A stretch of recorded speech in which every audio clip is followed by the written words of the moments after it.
Hello बच्चों, कैसे हो।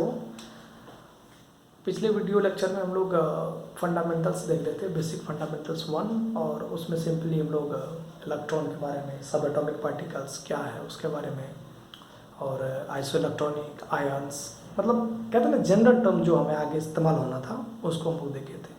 और आई होप कि उस वीडियो को देखे होंगे और अच्छे से समझ में आ गया होगा। ठीक है, और समझ में अगर नहीं आए दोस्तों, आप मुझे कमेंट में पूछ सकते हैं कोई भी क्वेश्चन अगर आपको लगता है कि इसमें डाउट है। तो आज हम लोग बात करने वाले हैं बेसिक फंडामेंटल्स 2 की बात कर रहे हैं। ठीक है, बेसिक फंडामेंटल्स में आज हम लोग बात करेंगे इलेक्ट्रॉनिक कन्फिग्रेशन के बारे में, वैलेंसी के बारे में, वैलेंस इलेक्ट्रॉन के बारे में। उसके बाद बात करेंगे सिंपली कि आइसोटॉप्स क्या है, आइसोबार क्या है। ठीक है, एक आता है आइसोटॉन्स। कई सारे बात आज हम लोग करने वाले हैं। ठीक है, एटॉमिसिटी भी देख लेंगे हम लोग, टाइम अगर बच जाए तो। ठीक है, चलिए हम लोग बात करते हैं इलेक्ट्रॉनिक कन्फिग्रेशन का। आज हम लोग बात कर रहे हैं इलेक्ट्रॉनिक कॉन्फ़िगरेशन। ठीक है, देखिए जरा, इलेक्ट्रॉनिक कॉन्फ़िगरेशन की बात करें तो होता क्या है, the arrangement of electron of an atom to the shell. ठीक है, देखिए द अरेंजमेंट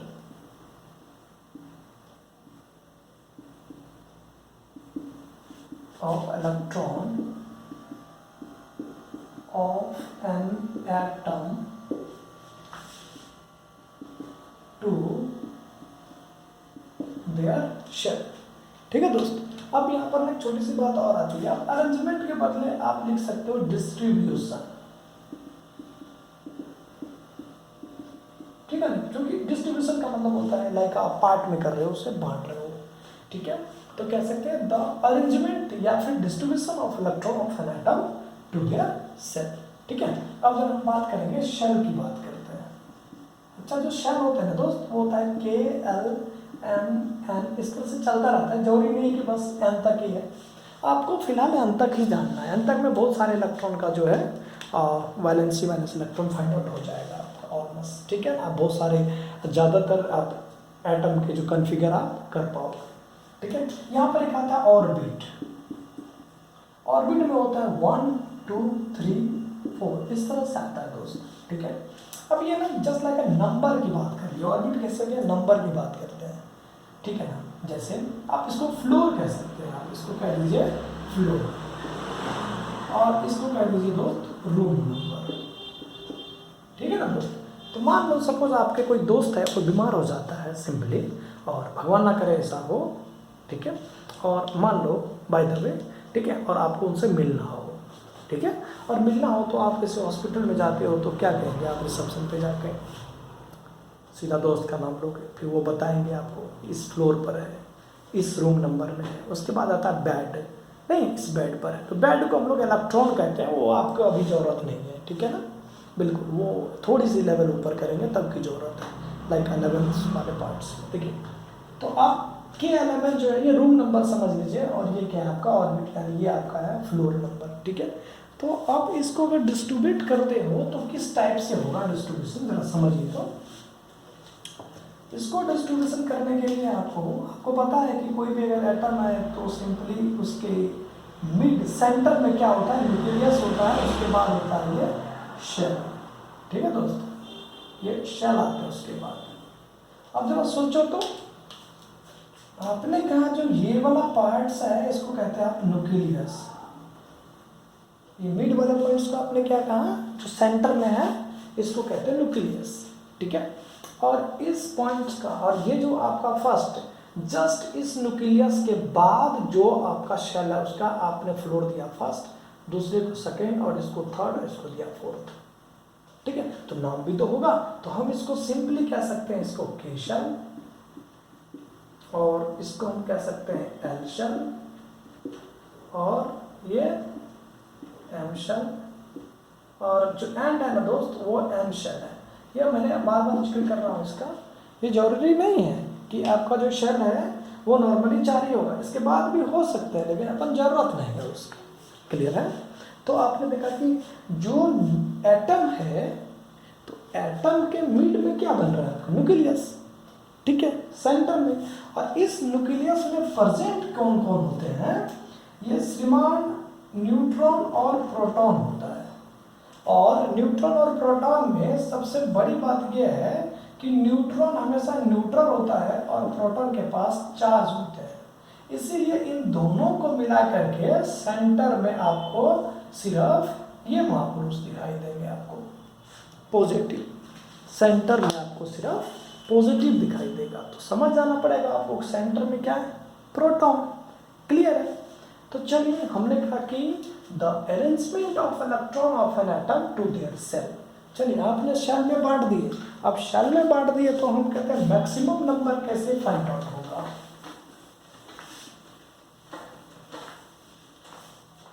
देखिए जरा फॉर्मूला पे ध्यान दीजिए। Maximum number of electron in any shell, किसी भी शेल में मैक्सिमम नंबर ऑफ इलेक्ट्रॉन कैसे फाइंड आउट करेंगे। इसका फॉर्मूला होता है 2n²। ठीक है दोस्तों। अब यहाँ पर n जो है ये आपका ऑर्बिट नंबर है। ठीक है, और n किसके करीब हो सकता है, k के लिए 1। ठीक है दोस्तों, l के लिए 2, m के लिए 3, n के लिए 4, o के लिए आप कहते हैं 5। इस तरह से आपका और मूवमेंट होता रहेगा, इच्छा तुम्हारी है। ठीक है, maximum number of electron in any shell का फार्मूला आपने देख लिया। क्या फार्मूला बनते हैं, ये बनता है 2n²। ठीक है, अब 2n² से आप किसी भी शेल में number of electron find out कर सकते हैं। सिंपली एग्जांपल देके समझाऊं।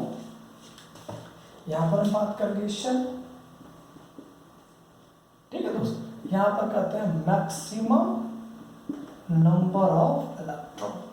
अब जरा सोचो तो, अब k के लिए कितना, k के लिए आपने तो 1 और फार्मूला इसमें पुट कर दीजिए तो मैक्सिमम कितना होगा, देखो तो 2 × 1 का स्क्वायर कितना बन गया 2, और l में कितना 2 × 2 का स्क्वायर बोलिए तो 8, m में बोलिए 2 × 3 का स्क्वायर इक्वल टू बोलिए, और अगर n की बात करें तो क्या बनेगा 2 × 4 का स्क्वायर बोलिए। देखो ना, ये इसी में से आपने पुट करा है। अब आपके मन में आएगा सर ये 1 1 2 3 कहाँ से दिए, बिल्कुल ये आपके मन में क्वेश्चन आएगा। तो हमने कहा कि ऑर्बिट नंबर जो होता है डिफरेंट शेल के लिए डिफरेंट, k के लिए 1, l के लिए 2, m के लिए, तो वही आप इसी फार्मूला में जितने भी वैल्यू है इसको इसमें एक एक करके रखिए। अगर आप एक एक करके इस वैल्यू को यहाँ पर आप रखते हैं तो आपका ये maximum number of electron find out हो जाएगा। अगर आपको maximum number of electron find out हो जाता है तो अब जरा यहाँ पर आपको दिक्कत आएगी। ठीक है, ये वाले पॉइंट्स में ये तो ठीक है, इसमें क्या करोगे, किसी भी शेल में 20 तक की बात करता हूँ, 1 से 20 तक, आपको k में मैक्सिमम 2 से अधिक नहीं होना चाहिए, मोर देन 2 नहीं होना चाहिए। अब कैसे, आपको क्षमता है मान लो 4 चपाती खाने की, और अगर आप 4 चपाती ले रहे हो तो 5 अगर दे दे तो हाजमा होगा कि नहीं होगा, दिक्कतें आएगी। अगर हम 3 दे दे तो एडजस्टमेंट तो हो जाएगा, भूख लगेगी एडजस्टमेंट हो जाएगा, और 5 दिए तो हाजमा हो गया, तो उससे तो बेटर है आप 3 ले लीजिए। ठीक है ना, तो k में 1 हो सकता है, k शेल में 1 इलेक्ट्रॉन हो सकता है, नहीं भी होगा तो चलेगा, लेकिन 2 मैक्सिमम 2 से ज़्यादा नहीं हो सकता है। सिमिलरली l में मैक्सिमम 8 और m में भी हम लोग 8 देखेंगे। अब 8 क्यों देखेंगे, क्योंकि यहाँ पर एक छोटा सा वर्ड आता है, उसको बोलते हैं ऑक्टेट। क्या बोलते हैं, ऑक्टेट। ऑक्टेट का मतलब ये होता है कोई भी एटम अपने इलेक्ट्रॉन को पूरा करने के लिए ऑक्टेट इस्तेमाल करता है।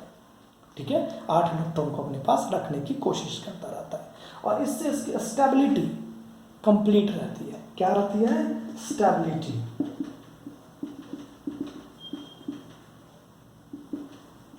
ठीक है, कंप्लीट रहती है। जैसे मान लीजिए नॉर्मली आपको भूख लगी और आप मार्केट गए, आपको थोड़ा सा भूख लग रही है, आप जल्दी से कुछ उठाए और आप डाल दिए, परचेज करके बात कर रहा हूँ, फ्री की बात नहीं कर रहा हूँ मैं। हाँ, अब लिए आपकी स्टेबिलिटी पूरा हो गया, आपको जितनी भूख थी, तो सेम अपने पास जितना भी इलेक्ट्रॉन है उसमें से 8 इलेक्ट्रॉन मेंटेन करके ये क्या करता है, अपनी स्टेबिलिटी पूरा करता है। क्लियर है, चलिए अब हम लोग करते हैं थोड़ा आगे की तरफ, ठीक है। और जरा देखिए तो यहाँ पर कुछ इनर्ट गैस की बात करते हैं, याद रखिएगा। इसी के बिहार पे हम लोग जादू चलाएंगे, ठीक है। इनर्ट गैस कौन सा है, यानी हीलियम, दूसरा आपका है नियॉन, और जो तीसरे होते हैं दोस्त ये आपका है आर्गन, और जो नेक्स्ट होता है ये होता है क्रिप्टन। और आगे भी है रेडॉन, जेनन है, हमें जरूरत नहीं है, हमें सिर्फ कहाँ तक है, हमें सिर्फ 18 तक की जरूरत है फिलहाल, ठीक है दोस्त। और आगे भी होता है लेकिन हमें जरूरत नहीं है। इसका एटॉमिक नंबर होता है 2, इसका एटॉमिक नंबर होता है 10, और इसका एटॉमिक नंबर होता है 18। जरा फोकस करना, ये बड़ा काम की बात बता रहा हूँ मैं। इसके पास एटॉमिक नंबर 2 हीलियम का, ये इनर्ट गैस है, ठीक है। इसको दूसरे लैंग्वेज में नोबेल गैस भी कहते हैं, परेशान नहीं होना है।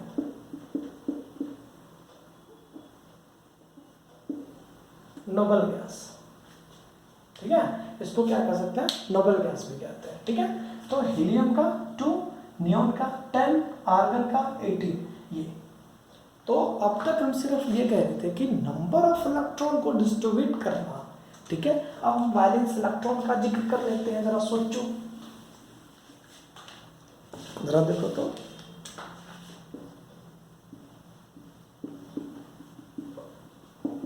Valence electron.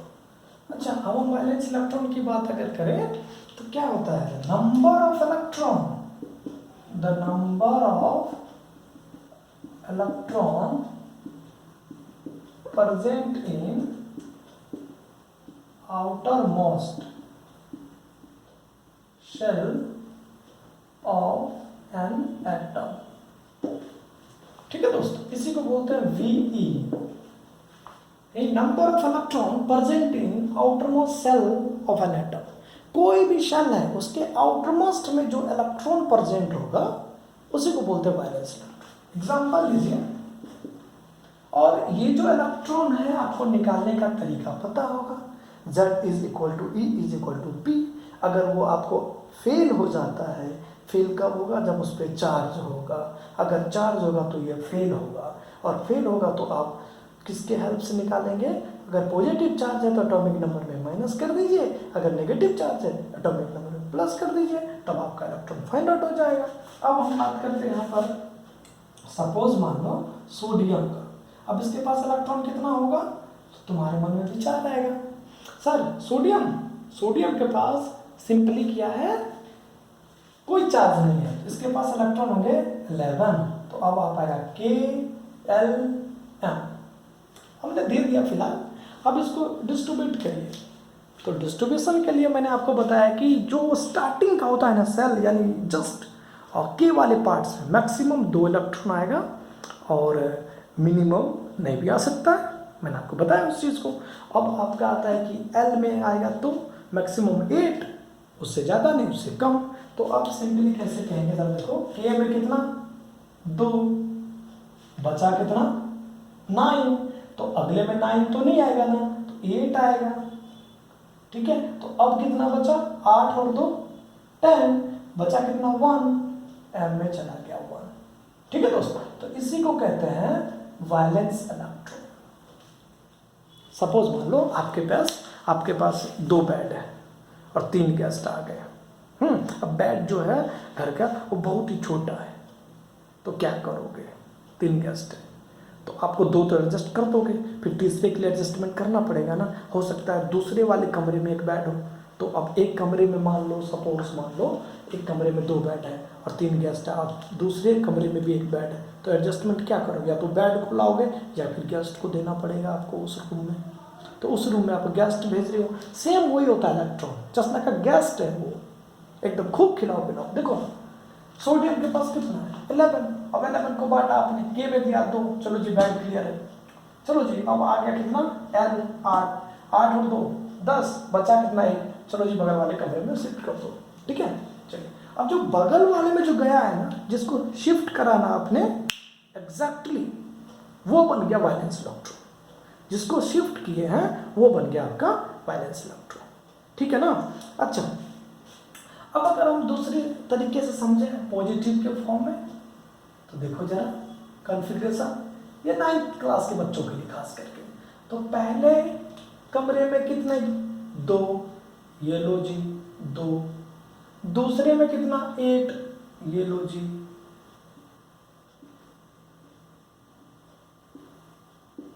देखो जी ज़्यादा तो नहीं लिख दिए, 1 2 3 4 5 6 7 8, और बाजू वाले में कितना, 1। कहीं पर भी लगा दो, कहीं भी, ये मन करे तो यहाँ लगाओ, मन करे तो यहाँ लगाओ, मन करे तो, ये आपका इलेक्ट्रॉनिक कॉन्फ़िगरेशन। तो ये हो गया मेथड, ये भी हो गया मेथड, ये रिप्रेजेंट हो गया पूरा एटम का, और ये आपने डायरेक्टली कर दिया। ठीक है, सिंपली। अच्छा, अब तुम्हें मैं बता रहा हूँ ट्रिक, अब मैं ट्रिक बता रहा हूँ। ठीक है,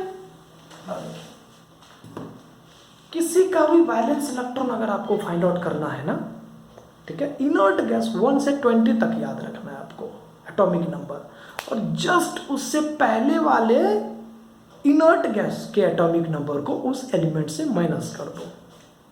फिर से सुनो, अप टू, कहां तक की बात कर रहे हैं हम लोग, अप टू एटॉमिक नंबर 20 तक का बात कर रहे हैं हम लोग, अप टू एटॉमिक नंबर 20। अब 20 तक के एटॉमिक नंबर में आपको चाहिए वैलेंस इलेक्ट्रॉन। तो क्या करोगे, यानी given atom of atomic number minus किसका, given atom of atomic number, अब minus atomic number of inert gas before comes to given atom. देखो बेटा, ये सीपी मंत्रा हो गया। मतलब कहते हैं हमें अगर किसी भी एटम का वैलेंस इलेक्ट्रॉन चाहिए, तो जिसका निकालना है उसके एटॉमिक नंबर से उससे पहले वाला जो इनर्ट गैस है उसके एटॉमिक नंबर को माइनस कर दो। एग्जांपल ले लो, अभी आपने जस्ट फाइंड आउट करा था सोडियम का, तो आपने कहा सर जी 281 बनेगा, मैंने कहा ठीक है, ये था ना कि एलिमेंट में, ठीक है, तो कितना आया था 1, और इसके बिहाइंड पे निकालिए तो एटॉमिक नंबर कितना है, 11। जरा देखो वैलेंस इलेक्ट्रॉन कैसे ट्रिक से निकालते हैं। Given atom of atomic number 11 minus, जरा देखिए, atomic number of inert gas before comes to given atom, इससे आने वाला पहले अभी भी जस्ट मैंने लिखा था कितना, नियॉन का 10 इज इक्वल टू 1 हो गया जी वैलेंस इलेक्ट्रॉन। किसी का भी निकाल दो। अब तुम्हारे मन में आएगा सर अगर हम क्लोरीन की बात करें, अरे बेटा क्लोरीन के होते 17, उससे पहले वाला inert gas 10 is equal to 7। अब तुम्हारे मन में आएगा सर अगर हम पोटेशियम की बात कर लें, तो पोटेशियम का बोलो कितना, 19 और माइनस 10 इज इक्वल टू 9। अब तो तुम फेल हो गए। तो इससे पहले इनर्ट गैस कितना होता है, 18। आर्गन अब कितना, अब तो फेल नहीं हुए ना। किसी का भी आपका वैलेंस इलेक्ट्रॉन चाहिए तो उसके एटॉमिक नंबर में से उससे पहले आने वाला इनर्ट गैस के एटॉमिक नंबर को माइनस करिए, तब आपका निकल जाएगा वैलेंस इलेक्ट्रॉन। क्लियर है? चलिए अब हम बात करते हैं वैलेंसी का। किसी का भी आप फाइंड आउट कर सकते हैं।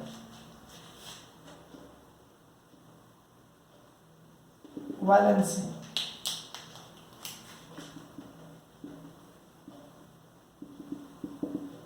the combining capacity of an atom। तो वैलेंसी में दोस्त दो तरीके से निकाल सकते हैं, जरा फोकस कीजिए। फॉर मेटल, ठीक है, फॉर मेटल, तो मेटल के लिए जब हम वैलेंसी निकालेंगे ये होगा वैलेंस इलेक्ट्रॉन के बराबर। बड़ा इजी है, समझना जरा, यानी वैलेंस इलेक्ट्रॉन के क्या हो जाएगा, इक्वल हो जाएगा। ठीक है, अब हम बात करते हैं फॉर नॉन मेटल। पहले कॉन्सेप्ट समझा देता हूँ, उसके बाद आएंगे। तो इसके लिए अगर मुझे वैलेंसी फाइंड आउट करना है तो ये बनेगा 8 और माइनस वैलेंस इलेक्ट्रॉन। ठीक है दोस्त, 8 और माइनस वैलेंस इलेक्ट्रॉन। ठीक है, इसी वैलेंस इलेक्ट्रॉन का आप करते हो V.3। और वैलेंस इलेक्ट्रॉन निकालने का तरीका पता चल गया। या तो आप कॉन्फ़िगर कर लीजिए आउटर मोस्ट सेल में जो इलेक्ट्रॉन बन रहा है, या फिर उसके एटॉमिक नंबर में से पहले वाले इनर्ट गैस के एटॉमिक नंबर को माइनस कर दीजिए, आपके बन जाएंगे वैलेंस इलेक्ट्रॉन। तुम्हारे मन में विचार आएगा कि सर अब मुझे कैसे पता चलेगा कि कौन मेटल है कौन नॉन मेटल है। जरा देखना, कौन मेटल और कौन नॉन मेटल है उसकी बात करते हैं। ठीक है दोस्त, देखिए हिंदी लिख देता हूं मैं, यदि थोड़ा हिंदी भी सीख लूं, ठीक है ना। यदि किसी एटम का वैलेंस इलेक्ट्रॉन 1 2 3 हो तो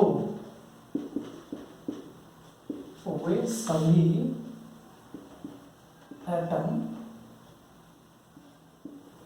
मेटल होगा।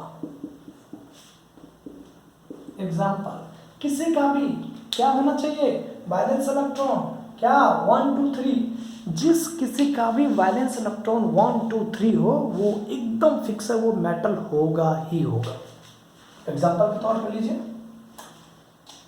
जैसे लिथियम 2 2, जैसे मान लो एल्यूमिनियम 2 8 3, जैसे मान लो पोटेशियम 2 8 8। देखो 8 और 2 10, इसके 19 होते हैं, इसके 13 होते हैं, इसके 4 होते हैं। ये तुम्हें याद रखना पड़ेगा। इसलिए फर्स्ट आपको जो बेसिक फंडामेंटल्स किए थे पहला वाला, उसमें सबसे पहले एटॉमिक नंबर ही दिए थे, क्योंकि मुझे ट्रिक यूज करना था। अब अगर लिथियम की बात करें तो 2 और 2 इसी को भी डिस्ट्रीब्यूट करते, क्योंकि इसमें चार्ज नहीं है। चार्ज होता तो इलेक्ट्रॉन फाइंड आउट कर लेते। अब यहाँ पर एल्यूमिनियम है, एल्यूमिनियम में कितने 13 2 8 3। ठीक है दोस्त, अब आपके पास है 19 तो 2 8, और आप यहाँ पर 9 तो नहीं लिखोगे ना, आपको मैंने बताया था कि 9 नहीं लिखा जाता है। जो कंबाइनिंग कैपेसिटी होती है, कंबाइनिंग कैपेसिटी ऑक्टेट बनाने की होती है किसी भी एटम का, और ऑक्टेट का मतलब होता है 8 इलेक्ट्रॉन्स। इतना याद होना चाहिए आपको। ऑक्टेट का मतलब 8 जिसको कहते हो हिंदी में। ठीक है, तो अब कोई भी एटम क्या बनाने की कोशिश करेगा 8, इसके पास 9 है। तो मैंने कहा था अगर 4 चपाती खाने की आदत है, अगर 5वां दे तो हाजमा होगा। तो किसी भी शहर में तुम्हारे मन में आएगा सर यहाँ पर तो आप कहते हैं के और ये एम, तो एम में तो 18 हो सकता है। हो सकता है कब? जो नंबर ऑफ ऑर्बिट्स ज़्यादा हो तब की बात करेंगे। और यहाँ पर सिंपली आप इलेक्ट्रॉन को बांट रहे हैं अप टू 20 तक का, तो आप यहाँ से 2 8, तो आप ऐसे लिखेंगे 2 8 8, और ये आएगा m। अब यहाँ पर आ जाएगा 1, तो इसके पास वैलेंस इलेक्ट्रॉन कितना 1। ठीक है, तो ये सब जितने भी आ रहे हैं ना, सब मेटल है।